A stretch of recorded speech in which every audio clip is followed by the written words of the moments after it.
Hey everyone, it's Tim from Linessa Farms Specialty and Heirloom Livestock. Thanks for joining us today. As always, you can check us out on our website at www.linessafarms.com. Send us an email at customerservice@linessafarms.com or give us a call at the number listed below. Today we're continuing our Small Farm Snapshot series talking about sheep breeds. This is part 2 of a 2-part series. If you haven't seen part 1, we recommend you go back and watch that first.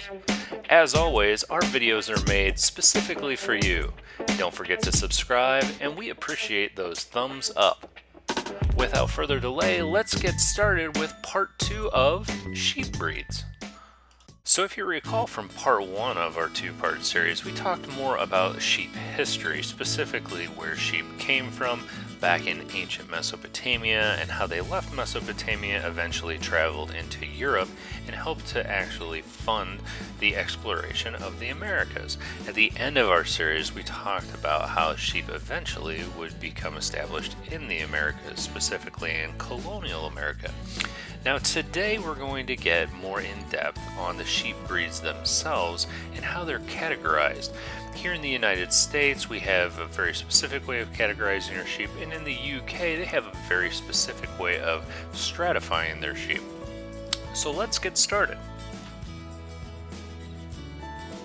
Here in the United States, our sheep tend to be broken down into 4 main categories: wool, meat, multi-purpose, and a final category that's known as landrace.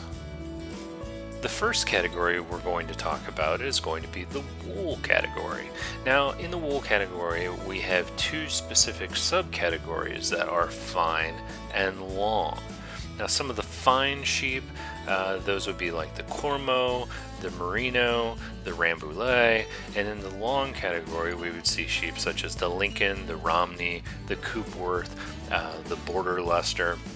These colors can come in white, brown, black. Some of these sheep look extremely fluffy. Some of them have extremely long dread-looking locks, such as the Lincoln.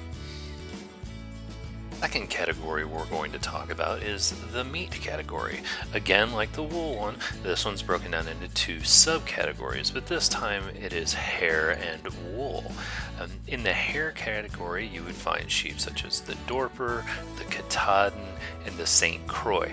Now these don't produce wool, these produce hair, which falls out seasonally and regrows when it comes into wintertime.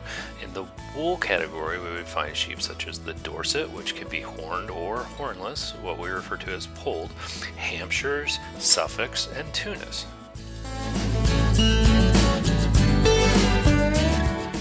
As we progress forward, we reach the multi-purpose breeds.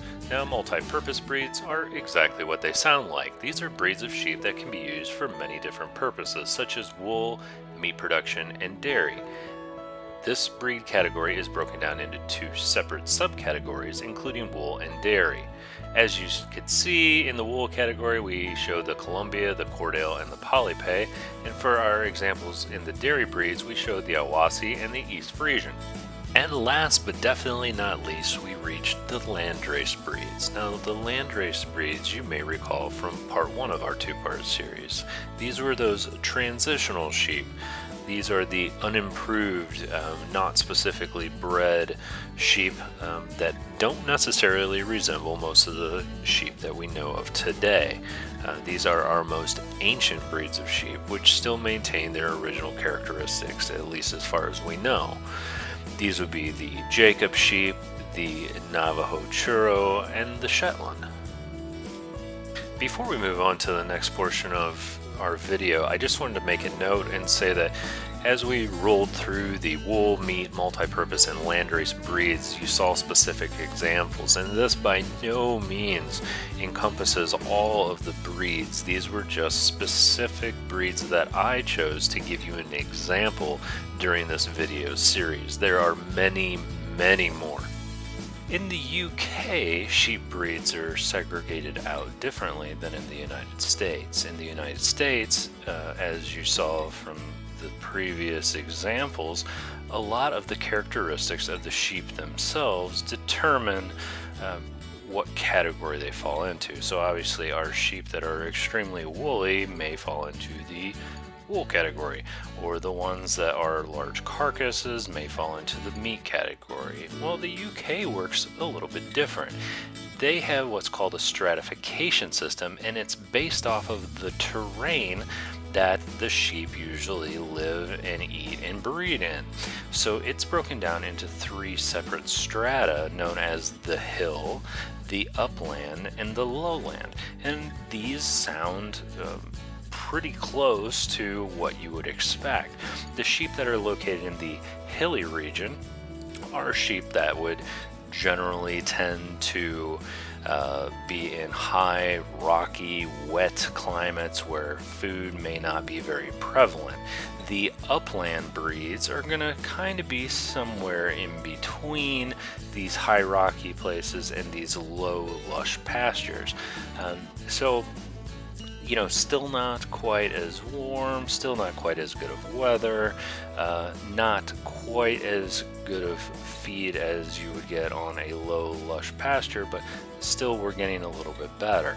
Now our lowland breeds are going to be the largest, stockiest breeds that there are, and that's just because these animals are not having to operate on any kind of rocky terrain.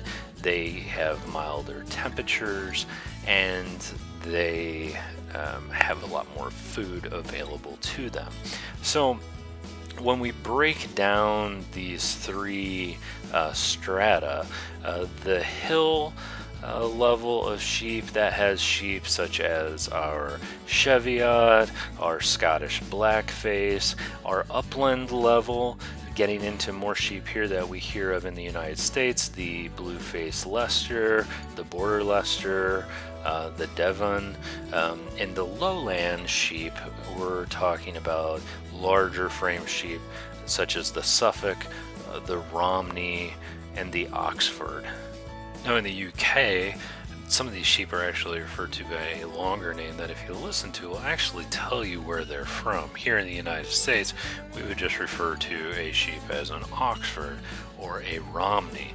But in the UK, you may hear the Romney referred to as the Romney Marsh or the Oxford Down.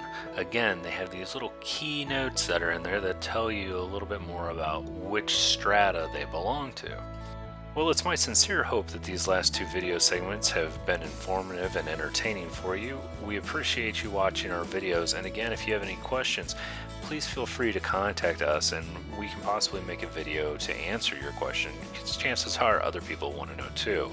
Don't forget to follow us on Instagram at Linessa_Farms, and we will be seeing you soon. Check out our other videos, and thanks for watching. We really appreciate it.